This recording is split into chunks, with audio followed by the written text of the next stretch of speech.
தலைவனுக்கு ஏற்பாடு பண்றதுக்கு எத்தனையோ பேர் இருக்காங்க. புசி ஐயா இருக்காரு, ஆதவர்ஜுனா இருக்காரு, நிர்மல்குமார் இருக்காரு, ராஜ்மோகன், அப்புறம் செங்கோட்டையன் கூட எல்லாம் ஏற்பாடு பண்ணி கொடுக்குறாங்க. நீங்க எனக்கு ஏற்பாடு பண்ணுவீங்களா? இப்ப அவங்க எல்லாருமே வந்து கட்சி பணி பாக்குறதா வரல, தலைவருக்கு ஏற்பாடு பண்றதுக்கு தான் வந்திருக்காங்களா? ஒரு விஷயம், தலைவன் கேட்கறத செஞ்சு கொடுக்கறதானே கீழ இருக்கிறவங்களோட வேலை. அதானே வேலை. உங்க தலைவர் கேட்கிறாரு. கேட்பாரு, செஞ்சு கொடுக்கணும். அதானே முறை.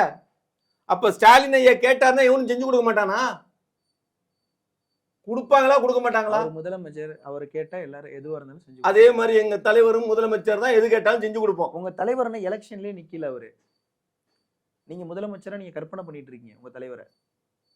ஒரு விஷயம் நல்லா தெரிஞ்சுக்கங்க. அப்துல் கலாம் என்ன சொல்லியிருக்காரு? ஒரு கோலை அடையறதுக்கு முன்னால நாம கனவு காணணும்னு சொல்லியிருக்காரு. நாம கனவு கண்டாதான் அந்த கோலை போய் ரீச் பண்ண முடியும். பனையூர்லயே படுத்து நிறைய கனவு காண்றவரு உங்க தலைவர். படுத்துக்கிட்டே ஜெயிச்சிடலான்ட்டு. ஏன் எம்ஜிஆர் அமெரிக்காவில் படுத்துக்கிட்டு ஜெயிக்கிறப்ப அதுக்கு ஒரு தலைவன் இங்க இருந்து படுத்துக்கிட்டு ஜெயிக்க முடியாதா?